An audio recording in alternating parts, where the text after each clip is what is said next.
Let's now talk about certain essential principles in visualization used for effective communication. If you remember, during this lecture, we talked about the encodings layer, right? The way that we represent data through the variation of certain properties of objects, length, height, position, area, angle, and so on and so forth. Now the question is, how do you choose? How do we choose whether we should use length, height, position, area, color, hue, color shade to encode our data? Well, fortunately, there are certain tricks, certain principles, certain guidelines that you can use to guide yourself through that decision.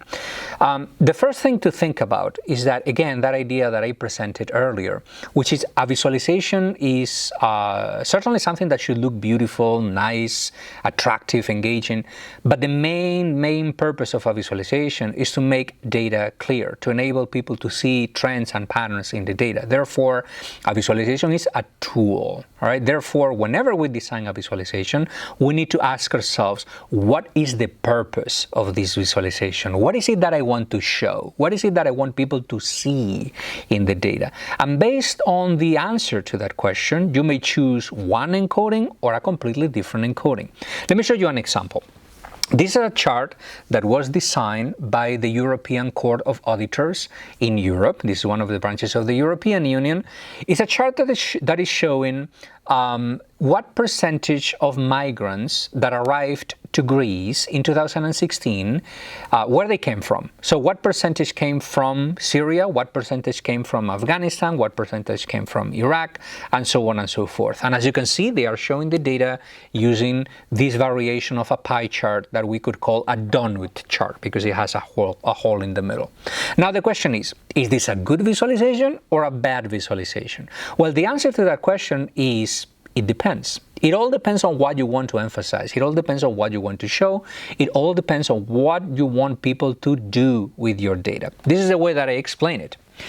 If the purpose of this visualization is to let people see that nearly half of the migrants who arrived to Greece in 2016 came from Syria, and then the other half came from other countries, but you don't care that much about which countries, you care more about this sort of a half versus half message, then this chart is fine. I mean, the only changes that I would make to this chart will be to emphasize that message even more, half and half, by using one color for Syria and then another color, a single color, for all the other countries in this mix, half versus half. But what if the purpose of this chart is not to show half versus half? What about if the purpose of this chart is to let readers compare these countries to each other without having to read every single number? So you want to estimate sort of the size of Syria, the percentage of people who came from Afghanistan, from Iraq, and so on and so forth. Well, this chart is not that effective at that. If you don't read the numbers, if you try to compare the segments of the chart to each other, you will need to squint a little bit and then use your fingers to sort of like, you will need to rotate your fingers like that. Oh, this is bigger, this is slightly smaller, this is slightly smaller. It's hard work. It's hard work to do, right? So if the purpose of this visualization were comparison, perhaps the pie chart that is using angle and area to encode the data is not the right solution. Perhaps we will need to encode the data perhaps using length or height, like in a bar graph, so people can compare these countries to each other. Third alternative, what about if the purpose of this visualization is not to enable comparison, it is not to show parts of a whole and show half versus half? What about if the purpose of the visualization were to show where all these countries are and whether there is some sort of relationship between the percentage of people coming from these countries to Greece and the distance between these countries and Greece? In that particular case, perhaps the way to represent this data, the right way to represent this data will be a map showing where all these countries are. So this slide basically shows you these three alternatives. The pie chart, as I said before, I think that is fine if the message is to show half versus half. It's only that we change the colors. We emphasize Syria and then we de-emphasize all the other countries by coloring them with the same color, with that gray color.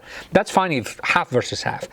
If we want to compare and rank these countries though, the bar chart is a little bit better. We have sort of empirical evidence that shows when the purpose of a visualization is comparison, accurate comparison, the bar graph is actually better than the pie chart because we are able to compare lengths or heights much better then we are able to compare angles or areas, which are, again, the encodings that are used in a pie chart. And then if the purpose of the visualization is to show where those countries are, then the map is the right solution. So purpose is always the key word when we think about the design of any data visualization. What is my visualization for?